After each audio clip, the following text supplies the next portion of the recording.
Hello everyone, నమస్తే అండి. Welcome to Karthika creations. ఇవాళ మన ఛానల్లో కోనసీమ రొయ్యలు ఇగురు ఎలా ప్రిపేర్ చేసుకోవాలో చూపిస్తున్నానండి. మనకి చాలా రకాల రొయ్యలు దొరుకుతూ ఉంటాయి కదండి.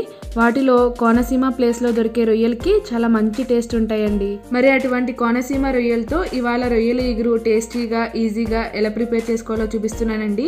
ఈ కర్రీని బిగినర్స్ లాంటి వాళ్ళు కూడా చాలా ఈజీగా ప్రిపేర్ చేసేసుకోవచ్చు. ముందుగా స్టవ్ వెలిగించుకుని ఒక బాండీ పెట్టుకుని ఇందులో 6 to 7 టేబుల్ స్పూన్స్ ఆయిల్ వేసుకోండి. మనకి ఎప్పుడు నాన్ వెజ్ కర్రీస్ కి ఆయిల్ అనేది కొద్దిగా ఎక్కువే పడుతుందండి. ఈ ఆయిల్ వేడైన తర్వాత ఇప్పుడు ఇందులో 3 మీడియం సైజ్ ఆనియన్స్ ని ఇలా చిన్నగా కట్ చేసుకుని వేసుకోవాలి. అలాగే 3 పచ్చిమిరపకాయలను కూడా ఈ విధంగా కట్ చేసుకుని వేసుకోవాలండి. ఇప్పుడు ఈ ఉల్లిపాయ ముక్కల్లో 1/2 టీ స్పూన్ సాల్ట్ వేసుకోండి. సాల్ట్ వేసుకోవడం వల్ల మనకి ఆనియన్స్ అనేవి త్వరగా వేగుతాయి.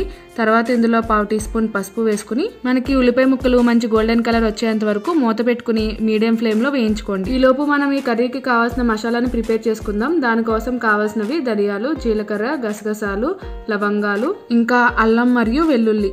ముందుగా మిక్సీ జార్లోకి 1 టేబుల్ స్పూన్ ధనియాలు, 1/2 టేబుల్ స్పూన్ గసగసాలు, 1/2 టేబుల్ స్పూన్ జీలకర్ర, 8 లవంగాలు ఈ 4టిని వేసుకుని ముందుగా పౌడర్లా మిక్సీ పట్టుకోవాలి. ఈ విధంగా మెత్తని పౌడర్లా మిక్సీ పట్టుకున్న తర్వాత ఇప్పుడు ఇందులోకి 2 అంగుళాల అల్లం ముక్కని చిన్నగా కట్ చేసుకుని వేసుకోవాలండి. అలాగే ఒక చిన్న వెల్లుల్లిపాయని ఇలా పాయల కింద తీసేసుకుని వేసుకోండి. ఇప్పుడు ఇందులో కొద్దిగా వాటర్ యాడ్ చేసుకుని మిక్సీ పెట్టుకుని మెత్తని మసాలా పేస్ట్ ని రెడీ చేసుకోండి. మనకి మసాలా పేస్ట్ అనేది ఈ విధంగా ఉండాలండి. ఇప్పుడు ఉల్లిపాయ ముక్కలు మంచి గోల్డెన్ కలర్ లోకి ఫ్రై అయిన తర్వాత మనం ముందుగా రెడీ చేసి పెట్టుకున్న మసాలాని 2 టేబుల్ స్పూన్లు వేసుకుని బాగా మిక్స్ చేసుకుని కలుపుకుని మీడియం ఫ్లేమ్ లో ఒక 5 మినిట్స్ ఫ్రై చేసుకోండి. 5 మినిట్స్ అయిన తర్వాత ఇప్పుడు ఇందులోకి శుభ్రంగా క్లీన్ చేసి పెట్టుకున్న రొయ్యల్ని 1/2 kg వేసుకోండి. ఇలా రొయ్యలు వేసుకున్న తర్వాత మొత్తం అంతా బాగా కలిసేటట్టు మిక్స్ చేసుకుని కలుపుకుని మూత పెట్టుకుని స్టవ్ ని ఒక 5 మినిట్స్ హై ఫ్లేమ్ లో పెట్టుకోండి. ఇప్పుడు ఒకసారి మూత తీసుకుని చూస్తే రొయ్యల్లోని వాటర్ అంతా బయటకు వచ్చేసి ఉంటుందండి. ఈ వాటర్ అంతా ఎగిరి మనకి ఆయిల్ బయటకు వచ్చేంత వరకు మూత పెట్టుకుని మీడియం టు హై ఫ్లేమ్ లో కుక్ చేసుకోండి. మనకి ఈ విధంగా ఆయిల్ పైకి వచ్చిన తర్వాత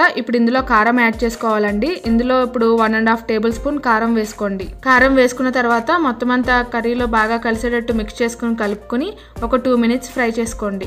అలా ఫ్రై చేసుకున్న తర్వాత ఇప్పుడు ఇందులో చాలా కొద్దిగా వాటర్ యాడ్ చేసుకోవాలండి. ఒక చిన్న టీ గ్లాస్ వాటర్ యాడ్ చేసుకుంటే సరిపోతుంది. ఎందుకంటే మనకి రొయ్యలు అనేవి చాలా ఈజీగా కుక్ అయిపోతాయండి. ఈ కొద్దిగా వాటర్ కూడా కొంచెం గ్రేవీ కన్సిస్టెన్సీ కోసం. మనకి రొయ్యలు కుక్ అయ్యి ఆయిల్ పైకి తేలేంత వరకు మీడియం ఫ్లేమ్ లో పెట్టుకుని కుక్ చేసుకోవాలండి. ఇప్పుడు ఒకసారి మూత తీసుకుని చెక్ చేసుకుంటే మనకి ఆయిల్ అనేది ఈ విధంగా పైకి తేలుతుందండి.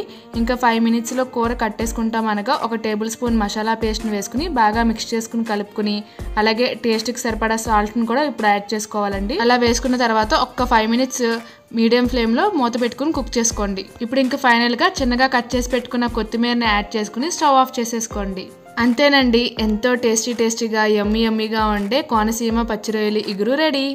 ఈ రొయ్యలు ఇగురు స్పైసీగా టేస్టీగా చాలా బాగుంటుందండి. రైస్లోకి, బిర్యానీస్లోకి, అలాగే చపాతీ, పుల్కా, రోటీ దేనిలోకైనా చాలా బాగుంటుంది. ఈ రొయ్యల కర్రీని చూస్తుంటే మీకు కూడా ఎప్పుడెప్పుడు తిందామా అనిపిస్తుందా? మరి ఇంకా లేట్ చేయకుండా మీరు కూడా ట్రై చేసి ఎలా వచ్చిందో కమెంట్ సెక్షన్ లో తప్పకుండా షేర్ చేసుకోండి. Thank you friends for watching my video. ఈ వీడియో కనుక మీకు నచ్చినట్టయితే ప్లీజ్ లైక్ చేసి అలాగే మీ ఫ్రెండ్స్ అండ్ ఫ్యామిలీతో షేర్ చేసుకోండి. అలాగే నా ఛానల్ని సబ్స్క్రైబ్ చేయడం మర్చిపోవద్దు.